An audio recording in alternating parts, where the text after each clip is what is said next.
I still carry with me heavily, though, into my work as InfoSec and in InfoSec, and I don't, and as InfoSec in some cases, because we're a very, very tiny team in my current job, so we have to do a lot. Anyway, so I wind up wanting to spend a lot of time. I question a lot of stuff. And my background has led me into that, which is why I felt like InfoSec was such a good home for me. And there are a lot of people that you interact with that you need to question.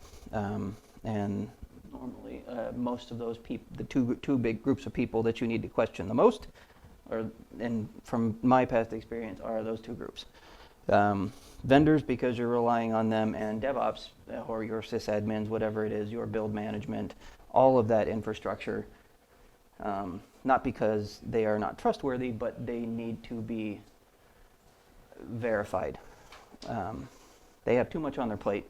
They have too many things to do. They have 47 developer teams they're supporting, and 49 different build environments they have to support for those developers, or the vendor has 3,000 different customers. They all need to support thousands or millions of different scenarios, and they don't have time to do all of that. So it's up to you and your colleagues or whoever else to verify that. Now, I'm not talking about pen testing. That is a completely different and targeted beast. As red team, maybe less so, but what all of these do are the reason why, or what those two main groups do is why they need to be tested so badly.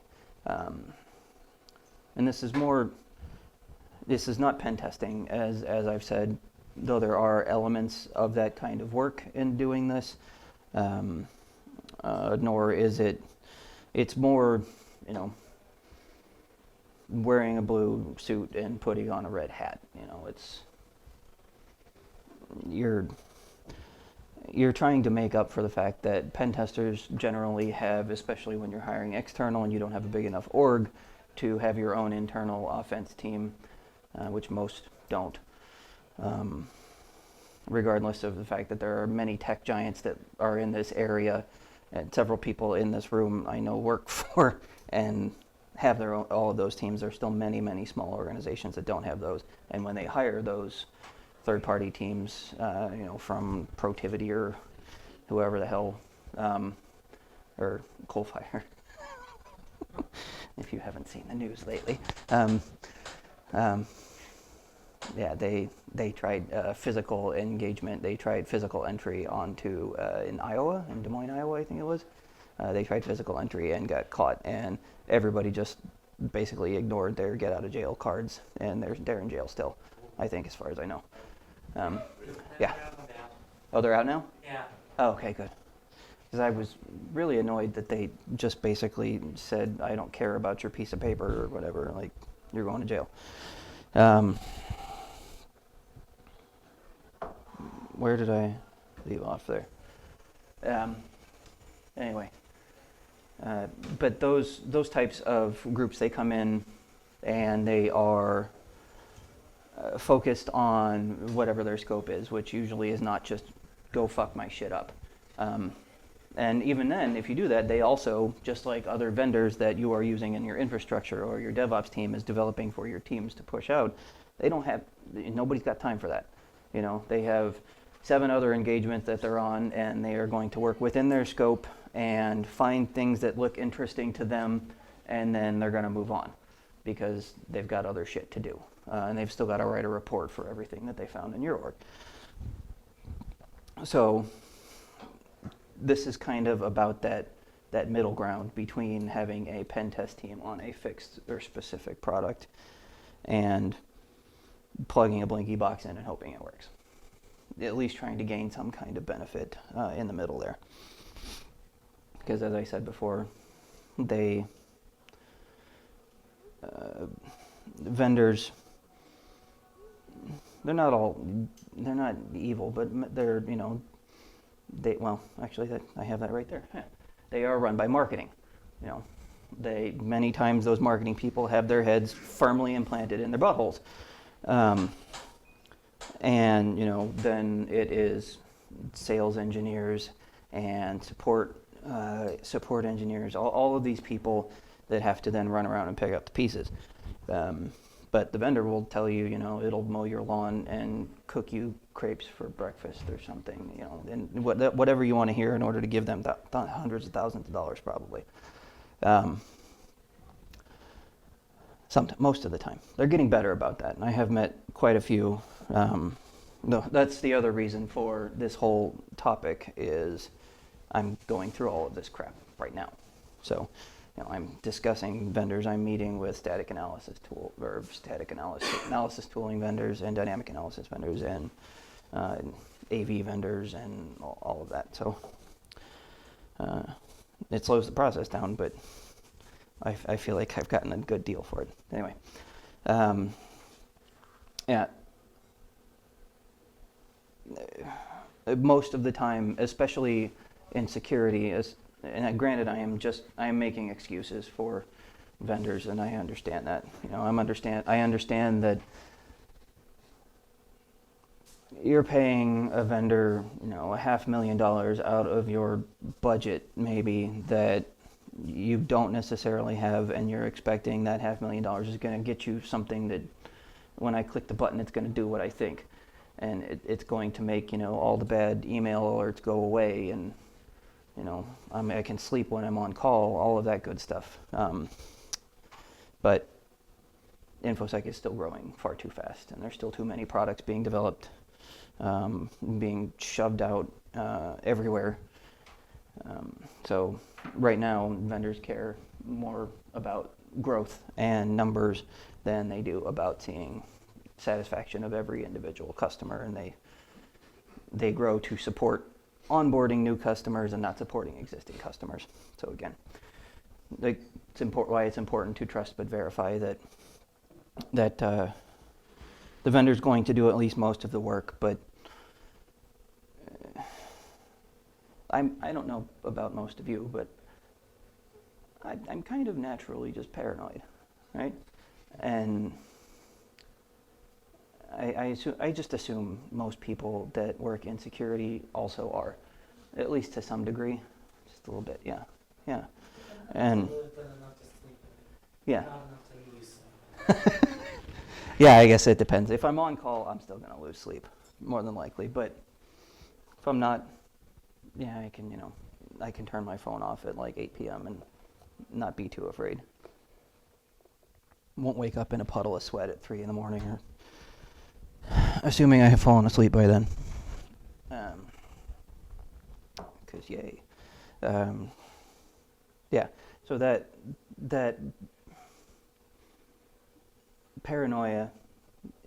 How much testing do you normally think of somebody should be doing against something you just purchased off? It depends, I guess, if it's internal or external, because I basically, in my mindset, I view everything as granted, that's probably because of years at Amazon, where it was beaten into my skull, but everything is a customer, or everybody that you're interacting with is a customer. So I treat most of them the same, and whether it's an internal development team building something or an external vendor bringing shit in. But the best answer for that is for how much testing I would expect to do is until I'm happy or somebody yells at me to stop. I have that luxury right now, because I can do that. I can say I'm going to take 2 weeks and just do this, which I'm thankful for. It's made work much more interesting many days.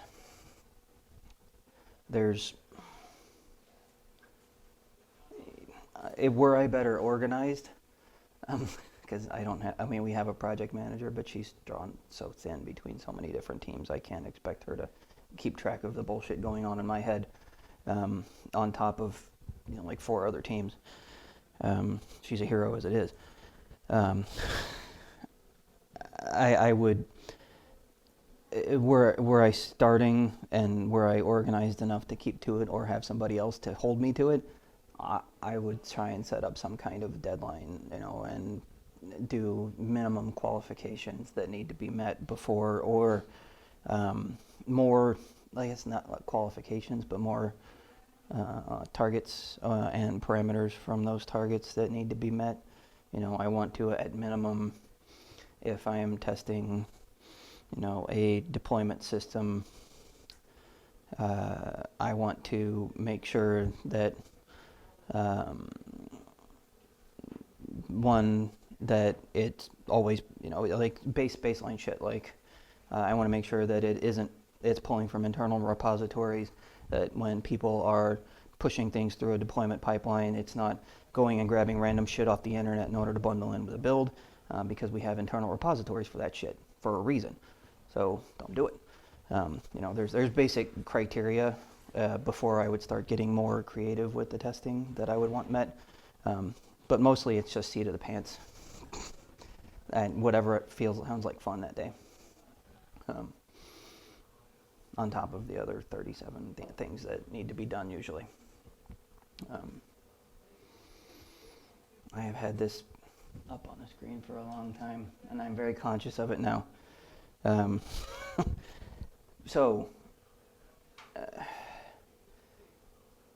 I hear it a lot, and this kind of bleeds into another idea that I put together actually, that I've submitted once so far as a talk, is cross-training and empathy between teams, and understanding what people do in the organization that you are supporting as InfoSec before doing security for that organization. Understanding what your dev teams do, what your deployment teams do, why you need what vendors you have, and or why you would bring on another one, which kind of leads up to what's in here. There's not a whole lot of information on the slides. These are mostly notes to keep me, jog my memory. But this goes into what I was just talking about, is building relationships with those teams. Many times I had not a super long conversation, but I had a good 20-30 minute conversation with a group of people at Derby last week, because they were going on and on about how, this team in my org was, this dev is so stupid and did this, and I can't believe they would do that. And I was like, so I was a bit of an ass, and I inserted myself in the conversation, like you do sometimes. And I said, why is this person dumb? They're not dumb. I said, do you know the guidelines that they are working under? Do you know the deadlines they have to meet? What kind of feature lists they have? There's a lot here that, if you understand what they have to go through, you can kind of supplement that. So, if they're covering 60% of the cases with their own internal work, then you can kind of pick up the other 40. Sometimes some people would say, that's not your job. I don't care. It's my job to make sure that the organization is more secure. And if I do that by building a good relationship with the other teams that I'm supporting that are my customers, and I'm their customers to some extent, because I'll go over that in a bit,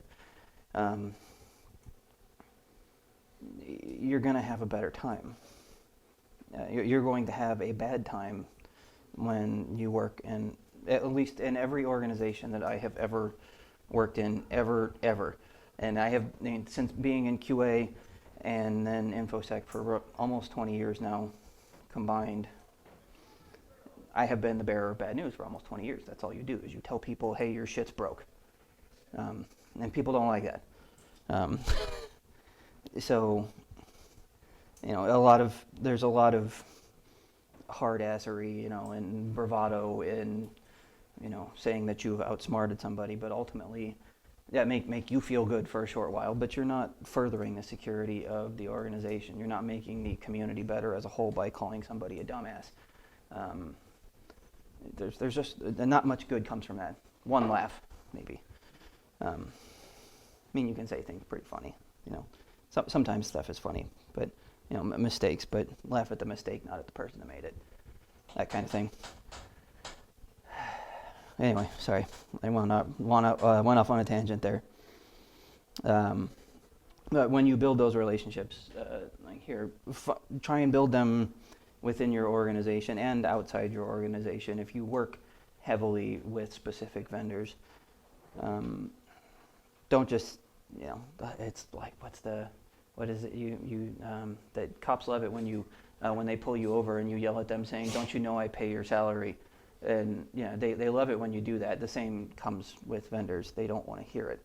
They're just going to shut you off and try and shut you up because they're humans and you're being a dick.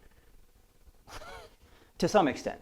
Granted, if they, this is all assuming things are not completely broken and you're not, breached because of the vendor and all kinds of other problems that would make for a more hostile scenario. I wouldn't be nearly as nice if that were the case. And then find ways to communicate with those people. Some vendors that that I work with heavily, I know, I've taken the time to meet and communicate with and understand the development management chain. One of the companies that's actually very good at this, opinions may vary, but my experience with working with Qualys has been very good. They're very personable. When you know the right people to talk to and the right way to talk to them, they're really good. They're at least responsive. They may not fix everything, but they acknowledge and things move forward. Some vendors don't really have a reliable way to communicate, but they'll have a Slack or something like that, and you can go in there and there will be somebody in there that you can hit up and chat with, build communication chains from wherever you can. It will pay off in dividends at some point. I can almost guarantee it when you have built those relationships. Especially with larger vendors, sometimes you're nice to the right person, just to be a nice person, not to get shit out of it. But sometimes you get some kickback from that. You'll get advance notice of CVEs getting posted, or they'll release test patches to you early. There's lots of benefits to working with them. You give and they will give back. The same works internally. Let's see, if we are testing, we've picked our target, and say you are working on testing static analysis, because that's something that has been turning in my brain pan for months and months now. The most important people to talk to when you are working on testing static analysis is not the static analysis vendor, it's the developers that are down the hall. Because knowing how they work, knowing what they're working on, and again, I'm adding a lot of work to what's already a busy profession. You already have a lot of shit going on, but it pays off in the long run. At least in multiple cases that I've seen. You need to know that your developers for that kind of tooling. You need to know your deployment pipelines. You need to know all of the tooling for how new machines are spun up, if that's the case. Are you using are you deploying fresh images using something like EC2 and dynamic clusters, or are you going fancy pants now with Docker and or containerization? I call that fancy pants because it's still fairly new and everybody still feels very fancy using it. So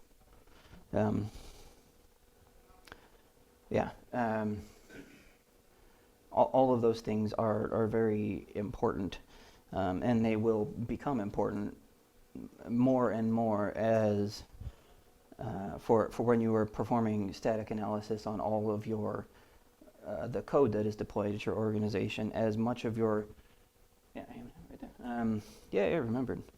As your infrastructure gets moved to code, and nothing is stored, or very little is stored, and is all generated on the fly via different libraries or specific deployment frameworks like Puppet or Chef or using Ansible or any of those kinds of things, it becomes even more and more and more important to have those relationships built up. One, you will make friends. You may not make friends immediately because, again, you're going to have there's the negative connotation that comes associated with, I don't know how many times I've seen the color drain from somebody's face when they see me walking up to their desk, and it's not. I don't think it's because I smell bad, but nobody's like moving away here, so I feel like I'm all right. Maybe I'm down. Maybe I'm downwind.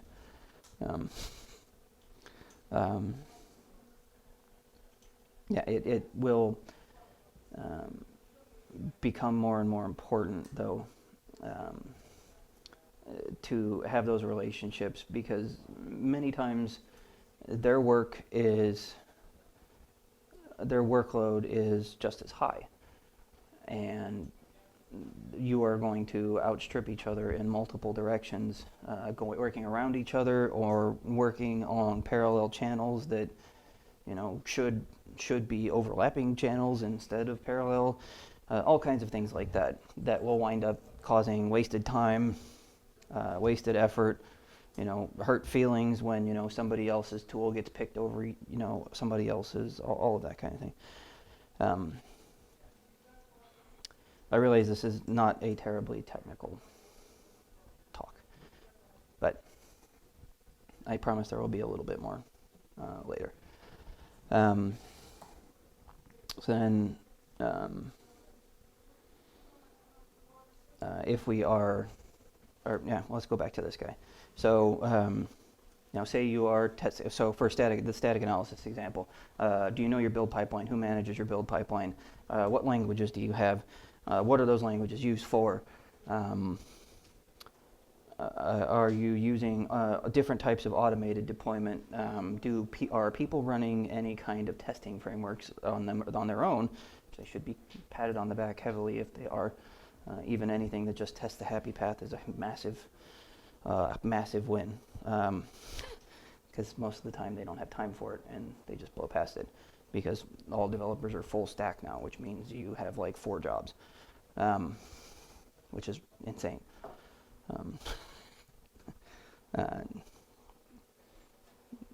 The expectation for, anyway, the side note for that, the expectation for how much is deployed has not diminished with the percentage of work that is, or the number of jobs that have been applied to the person doing that development. So they expect one person to output X volume of features, but also do their own infrastructure deployment, their testing, and all of the code or all the feature work as well. But they expect the work of one full developer and not 30% of a developer, because they're doing 3 different things, which makes it very, very difficult for them. Basically what I'm saying is they're probably not being dicks on purpose. They have tight deadlines just like you do. Talk to them and you'll make friends, and it will, I can't guarantee it will be beneficial to you, but it very likely will be beneficial to you as well, because again, like it says there, you will make more friends that way. You will find out when somebody is thinking about making a change to some container images ahead of time. Again, it's the same as working with vendors. You'll, which I have, I guess, is here. you'll getting advance notice of patches or CVEs, or knowing that your golden client image for Win 10 is being updated because of XYZ and with things ABC or whatever. And the same, those internal people can help you out just as you are trying to help them out. The same with vendors. Yeah, again, I guess I'm reiterating myself. This comes from writing slides at night and then in a parking lot. Yeah, but building those relationships is very important. Mostly, I mean, for many reasons. One, when you build that relationship, you are doing yourself a favor, you are doing that other person a favor, and you are, in some ways, depending on what you're doing the entire security community.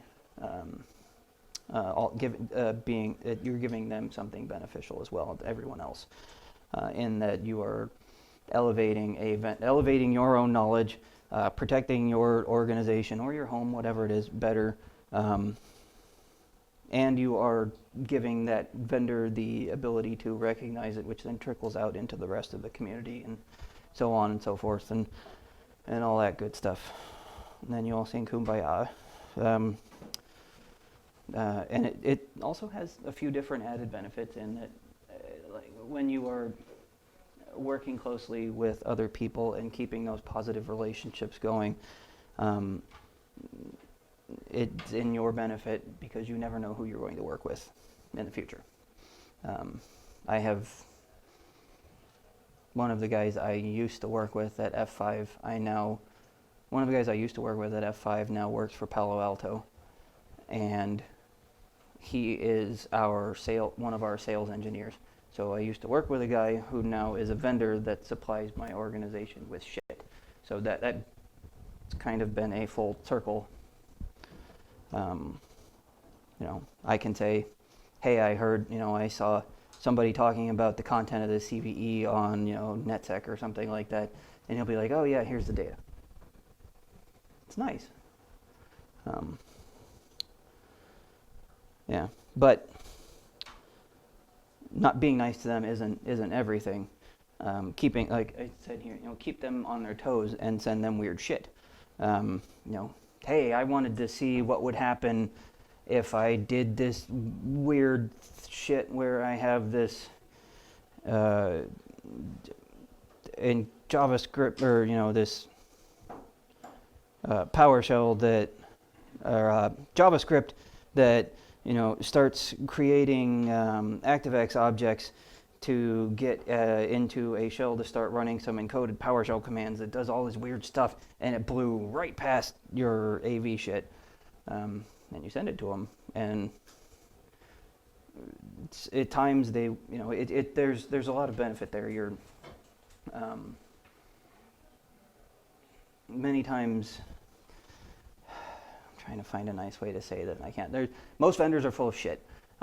Everybody wants to hear that there's AI and ML and there's little tiny robots building shit inside boxes and whatever, and they're full of shit. There's some person at a desk who's like writing Yara rules or something to that, or writing firewall rules, or just hitting get file hash and plugging that into a spreadsheet somewhere. Like that's what their ML is.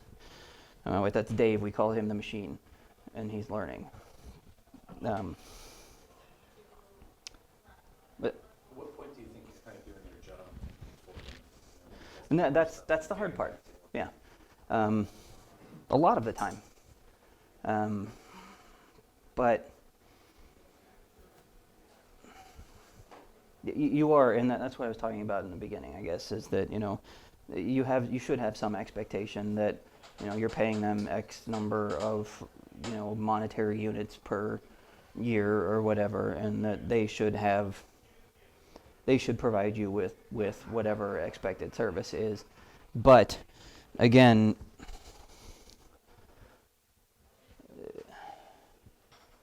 Dave the machine can't implement rules as fast as people create things to bypass them. So if you want to actually help your organization defend against it, you need to kind of bypass that waiting for it to happen part, and get a hold of somebody. You are partially doing their work for them, yes. But you're also doing your own job, and that you're testing the defenses of your tooling. I mean, this goes for all kinds of shit, too. I mean, this is not just vendors or AV or static analysis. This is also your DevOps team making new build management tools, or I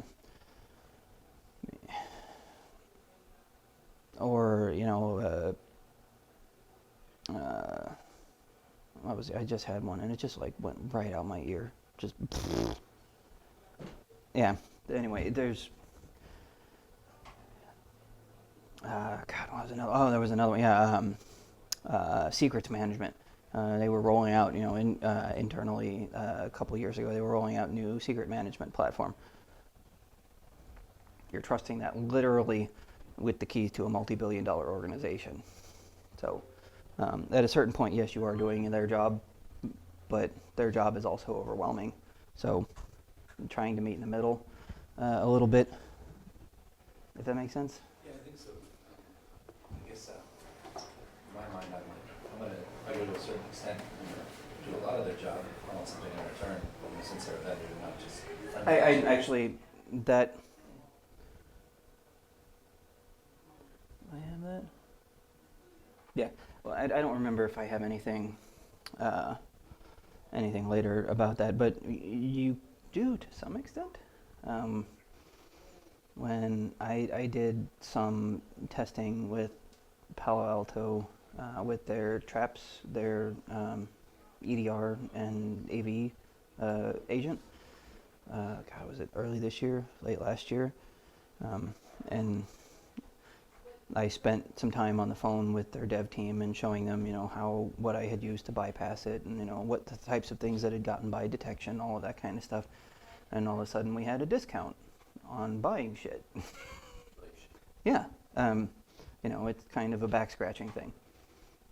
Did you ask for that, or did they offer you? We didn't ask that I know of. I mean, I doubt the accounting people knew that I had meetings with people, or I doubt they knew any of that. Unless the Palo Alto people brought it up, and then maybe. I would doubt they would be forthcoming with it if they weren't already ready to do it. Sometimes when you are helpful, it pays back. Again, not saying that's the reason you should be helpful, but it's nice. How about publishing things behind vendors that you work with, be it CVEs or just blogging about it or whatever? Yeah. We've had discussions about that in my team, and we always fall into this weird how we got to work with them area, and Yeah, and some vendors are outright hostile, and you're not going to build that relationship because they are generally those are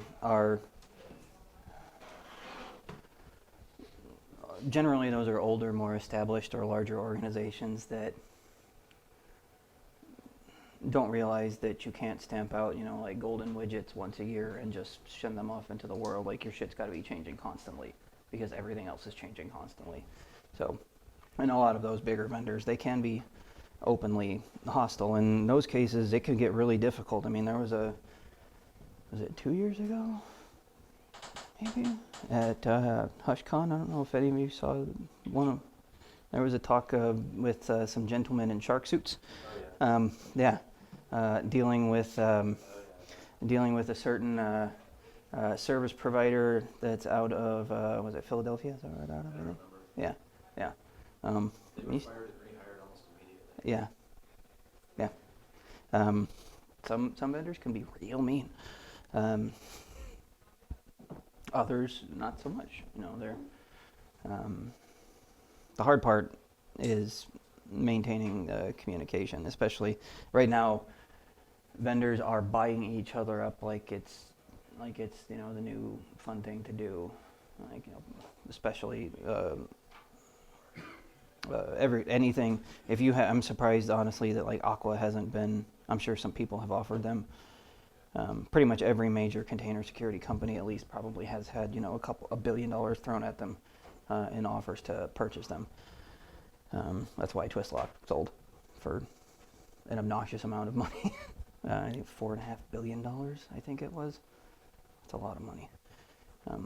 But anyway, I'm completely off the topic. Yeah, many of them you can work on coordinating. Sometimes, maybe for the most part, like when I've done it, I don't really care because I've already done extra work and I don't want to do the additional work of submitting paperwork and writing reports and blog posts or some other bullshit to go along with it. But I would imagine at least some of them, and that's another one of those reasons that building those relationships is important, is that if you're working with them and being helpful in that manner, they're probably much more likely to be agreeable. But I have also seen other vendors that, and internal teams, actually more internal teams than vendors, but where you're working with them, you have a great relationship. Jesus Christ, is Lee right outside? It smells like electric lettuce, jazz cabbage. Was it Johnny Red Eye? I don't. Yeah. I have had vendors that have had what I thought was a good relationship with in the past, and then I said, you know, oh hey, I got bored Tuesday, and I broke this thing, and switch gets flipped like that, just like, oh, we can't talk about this anymore, like here, and then like they'll send me, you know, they'll CC somebody from their legal team in, and then just like break off communication, like I have been disavowed or something. It's a bit silly, but I have seen it happen to me. It didn't last, you know, and I eventually like talked them off the ledge, but they got real paranoid. I think probably because they had gotten in trouble, because people that are, I don't know how many of you deal with internal emails, or how many of you work in organizations that run bounty programs or things like that, but you also have a lot of people that just email like this, hey, your cookie doesn't have the secure flag set, give me $5,000. You know, you get people like that all the time. Usually 2-3 a week in my case, but sometimes it's nonstop, as in other larger organizations. And it makes people a little abrasive to being approached with problems because they assume that you're there to demand things from them as opposed to just trying to, you know, be helpful. And I'm not going to lie either, like to what you had said, you know, they're, to some extent you are doing their job, but on the other side of that, I know at least many people I know in these circles are immensely curious, and they want to know anyway. So, like, I was just curious the amount of work you expect yeah, before you start to kind of go back to normal. yeah, and this isn't a constant thing where I am constantly churning on all of this stuff. You know, it's just, oh, there was a major version update in our endpoint protection, or we are moving from Mercurial to Git, or something like that, and parts of our pipeline are going to change. Like, oh, well then I should probably just, you know, get some time blocked off in order to focus on that, and then go back to all of the scary email alerts and, you know, all the blinky red shit that takes up most of the day. This is like the calm respite, you know, this is the relaxing thing that I can do to not want to strangle people who are like, you know, why can't I install totally not malware.exe on my machine? It says, trust me, it's a dolphin. Like, you know, because you get that, and that's very frustrating to me. At least this satisfies a lot of curiosity, and it's very soothing, and I like doing it, I guess. I mean, it may not be for everybody. Not everybody has the free time to do that, you know. So, anyway, I mostly do it because I enjoy it, and I enjoy building the relationships and doing all of that. Were I, you know, 10% busier at work, that would probably push me over the edge, and I wouldn't be spending time doing this much. But until then, I'll keep plugging away just for funsies, just because it's exciting to learn. You know, like I don't know how many of you have used like hybrid analysis or something like that. You know, an automated payload analysis framework or something like that. You know, is one of those things that you know, throw files at and it tells you whether it's scary or not. It's fun to find I mean, it's not fun to find something to bypass your AV, but it's fun to take that, you know, and then determine what would have blocked it based on that analysis, and then, you know, kind of reverse engineer with them, you know, and figure out how shit worked, and then be like, hey, this bypassed your AV, you know, here's why, fix it. It goes back a lot to my time spent in testing. The best testers that I ever worked with, many are great at telling you that something is broken, but they're not good at telling you how something is broken, or why something is broken. They can't answer any of those other questions. All they know is I do X, I do Y, and Z happens. If you can dig deeper than that, again, you're building a relationship with that developer because you're saving them time. You are also furthering your own knowledge because you're getting to, you know, rip this crap apart and figure out how it works, which is super fun. And everybody kind of benefits.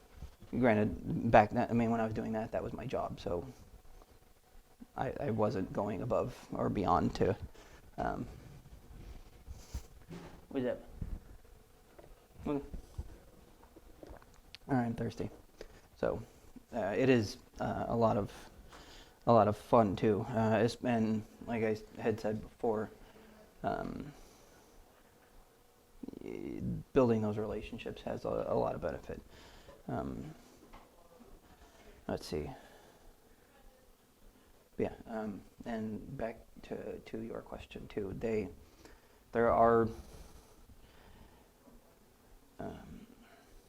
usually, at least like if I'm onboarding a new vendor or something like that, if it's an internal team, that's usually more problematic. But if I'm onboarding or looking or doing POCs or whatever, or POV, whatever you want to call it, you know, proving the value of some concept,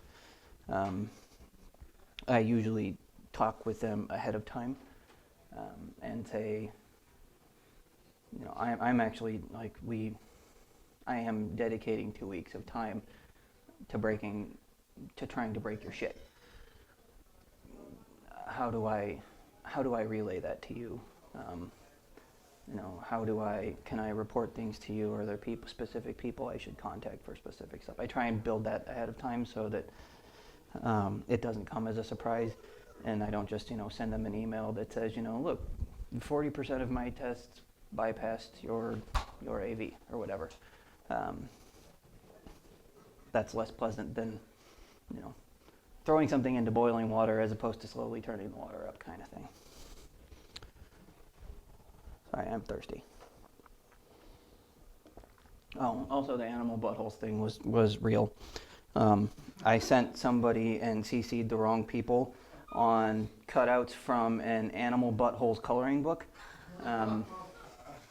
Was a weird email chain after that. Also, there is an animal buttholes coloring book. There's actually a series of them, in case you needed to know that. Yeah. Thursday, we'll have some. There's also they had it. Brian had them at and Amanda had them at the Mental Health Village at Derby this year. They had one that was cute animal farts or something, and it's just like this horse, being all majestic, rearing up, and this huge cloud of fart coming out behind it. It's really funny. It's weird coloring books that are available. I don't. So presents for vendors? Presents? Yes. Christmas presents for Yeah. vendors? As long as they.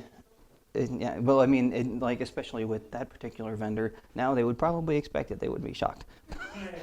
But the initial surprise, I think, was a bit much, because I thought I was just emailing the sales engineer and like one of the devs on their end, and it turns out that like there was the PM and the team manager or something on there too, and yeah, like what? One of the responses was, "What the hell are you people talking about?" Like when we're not CC'd on the thread. It's like, I assure you, it's all official business. This is very relevant. It's image encoding. Yeah, it's steganography that's in the cat buttholes or something. Whatever's there. Anyway, so continuing on. So an example. Testing an AV vendor. So say you are, pick one of them, carbon black. No. Yeah, they have stupid airport ads. I'll pick with them. So say you're picking some, next gen AV vendor. All of that previous knowledge can build into this and make the time easier. You're kind of building layers here. So you know that you are trying to onboard an AV vendor, and that AV vendor is going to be deployed on your client fleet. And you have two specific images that always get deployed on your client fleet. Therefore, you have two built-in, ready-to-go test environments right there.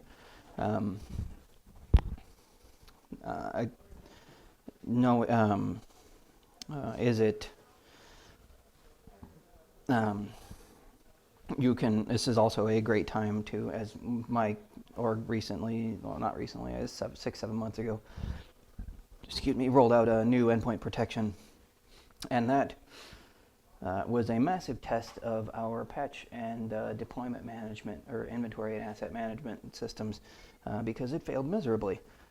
So, and it wound up taking 3 times as long. Which also, while that sucks, that's a benefit, because now we know how it fails and it's been fixed. And new things to help support it have come in because we know those weaknesses now, all because we were trying to test an AV vendor. There's lots of nested positive things that can happen.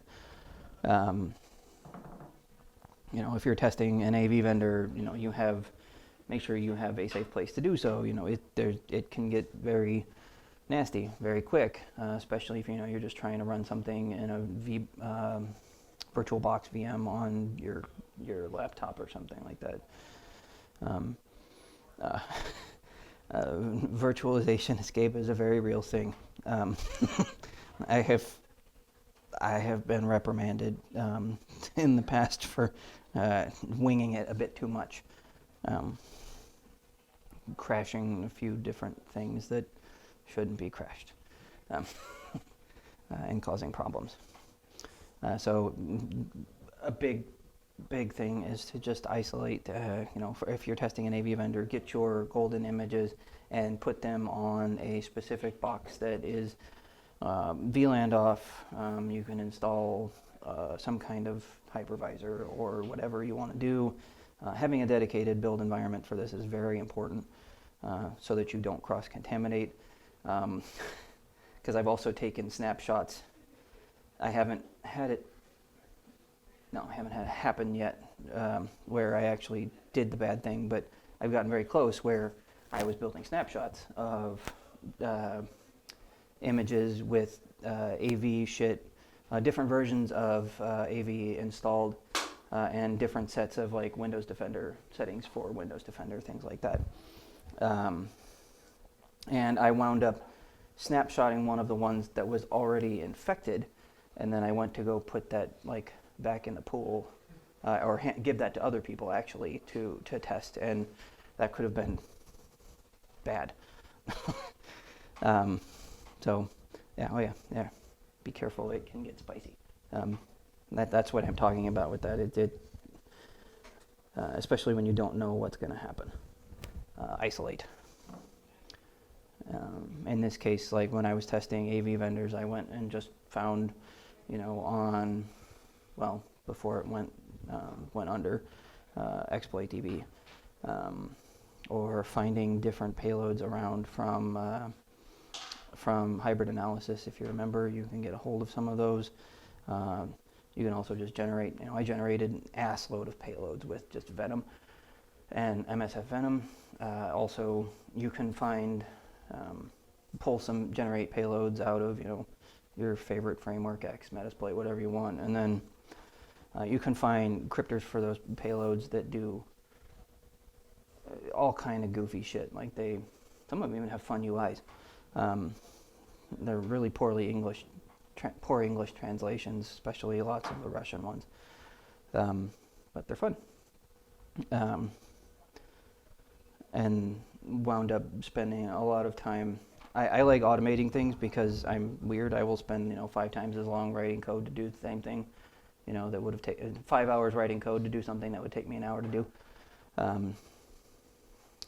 So I generated a shitload of payloads and just generated a bunch of different variants of them, and then just threw them all at the machine one at a time. Because like VMware is easy to revert snapshot on the command line,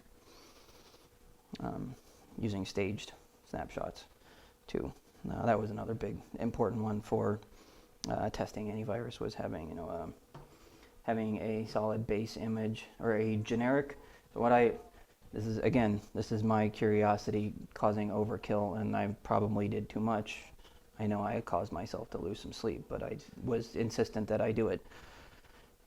Nobody else was asking this of me. It's just whatever weird compulsory behavior was forcing me to do this. But like I had a raw Win10 image. I had our internal gold image for Windows 10. I had one with some basic tooling, or I had 2 different versions of our gold image from 2 different Windows Win10 version builds.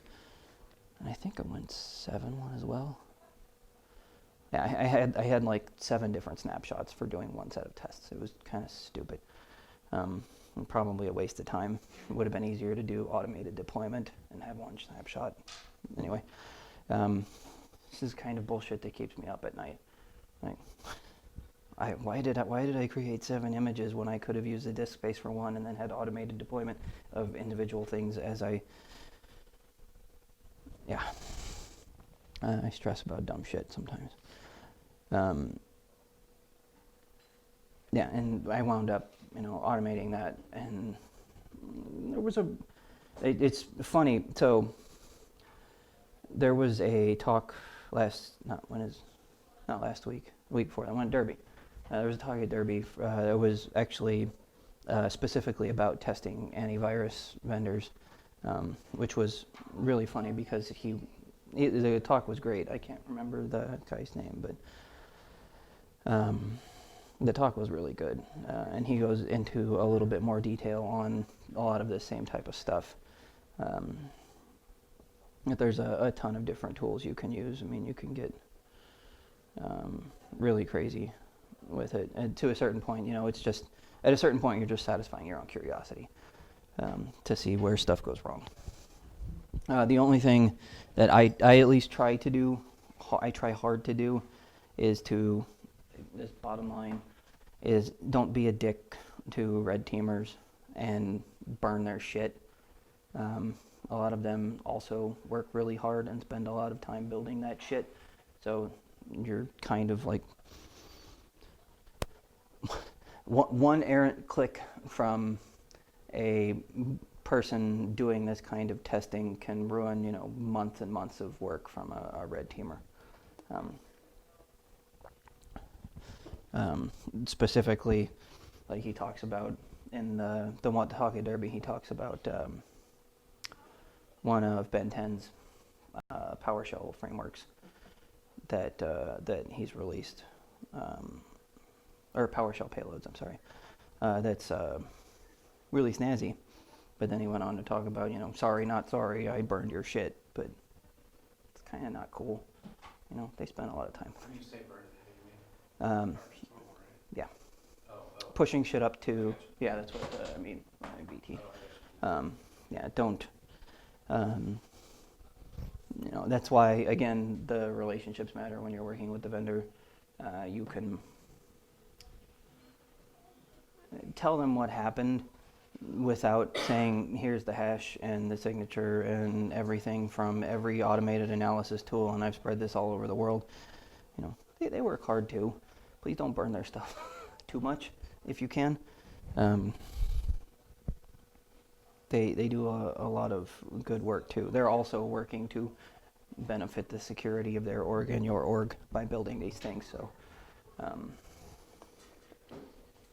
you have to know how to catch them because they open source them like nice people, but that means that adversaries can get them too. So eventually they're going to go away, but you don't want to burn their months of work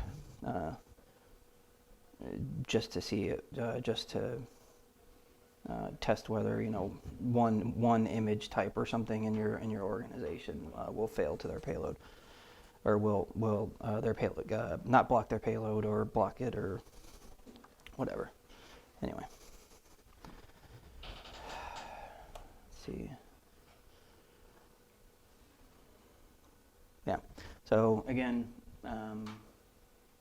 this is why it goes back to why I created so many snapshots. You want to test your layers and document what's in them, because eventually you are going to have, when you do go to submit it to that vendor, and they're going to be, even if you don't have a great relationship with them, they're going to be less pissy, at least from what I've seen, when you say, I had this machine, or this Win 10 build that was 64-bit Win 10 with these features turned on and XYZ, and this GPO on the box and these settings for Defender and whatever else was running on it, and here's what payload caused it to fail.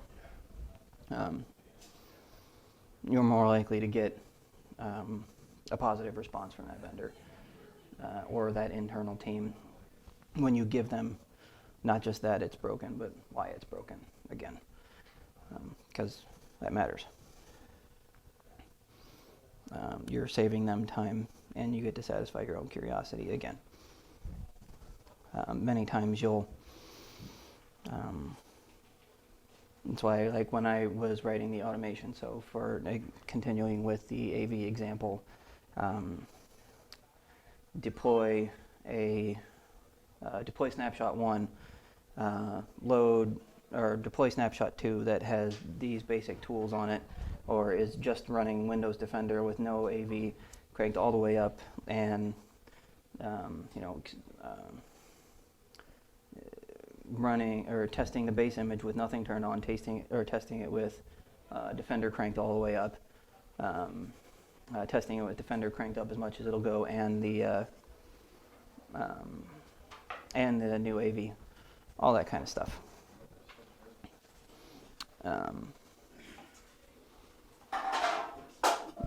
Oh God. Yeah. You're trained by the route that is farther near a sensor. Oh. Yeah. Yeah, whatever. You're fine. Yeah, and again, that's where I thought I didn't know whether I had, but that save money line there is, eventually when you do send those findings off and you have documented things well, because I'm chaotic as fuck. I can't keep track of anything. The only thing I am good at documenting is this kind of shit. Like otherwise, I don't know what I had for breakfast. I don't know what pants I wore yesterday. I barely know that I'm wearing pants now. Like I'm not that organized person. But it does pay off in some regards because you may get discounts, you may get advance notices. There's lots of benefits to being friendly and helping people out. Yeah. Anyway, I don't have a whole lot more because I ran out of time in the parking lot. So that's like the final slide that I had time to prepare. But yeah, I realized that a lot of what I was saying was, hey, do more work when you're already really busy. But honestly, rather than, I would rather spend time doing this than doing bug bounties, I guess, because the payback I get from relationship building is higher than $100 or $200 or more than some small dollar figure that I'm going to get from finding somebody forgot to include CSP on some JS call, and I can do some cross-site bullshit with it. Like, that's boring to me. Like, this is much more in depth, and I get more benefit mentally and sometimes financially as well. Anyway, that's all I got. I'm sorry it was rather boring. Or rather rushed, I know. But anyway, yeah. Anyway, the biggest takeaway is know your cross-train with other teams and know how they work, and then use that to your advantage in order to break their shit. And then be nice when taking it back to them, I guess. Whether they're a vendor or a sister team sitting down the hall. Yeah. Okay. Now I gotta figure. Okay. End slideshow. Is that it? No. That one? I'm guessing.